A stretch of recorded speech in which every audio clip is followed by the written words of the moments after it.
Do you want more freedom and less financial stress? Building a $10,000 emergency fund can be a great sense of security for yourself and those around you. Let's dive in and have a bit more of a look at this.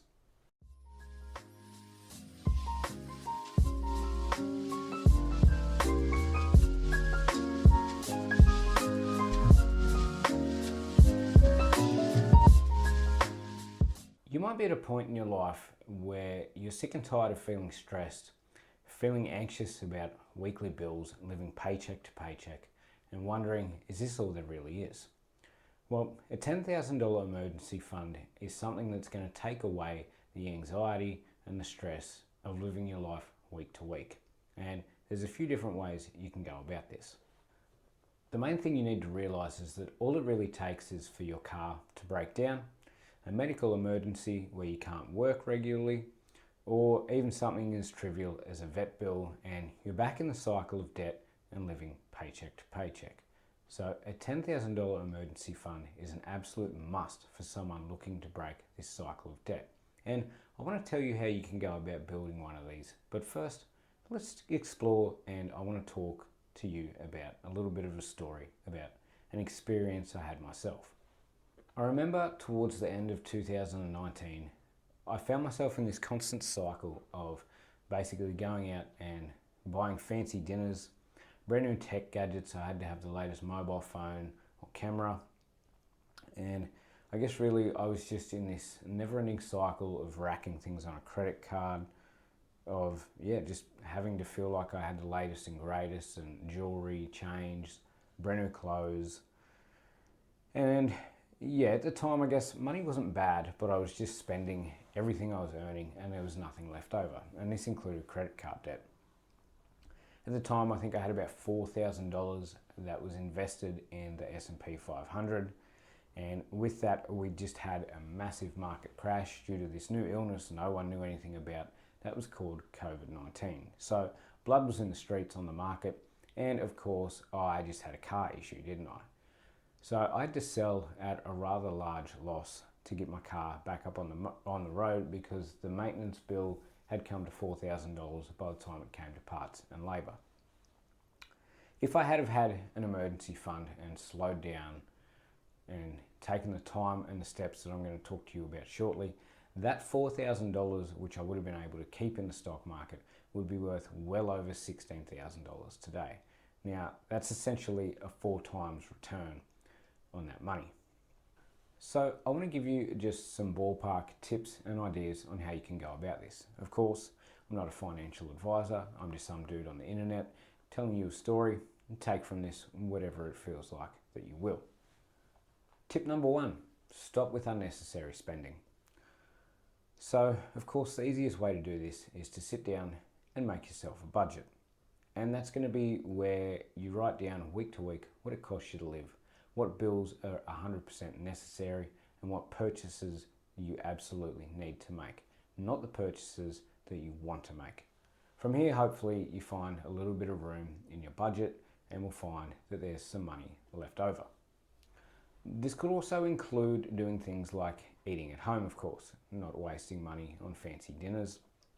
You could go as far as to ring your internet phone provider, see if you can talk them into a better plan if you notice you've got room to wiggle there, as well as contacting life insurers, car insurers, house insurance, anything like that, to try and get yourself a better deal. Because at the end of the day, every single penny that you can save here is going to make a difference.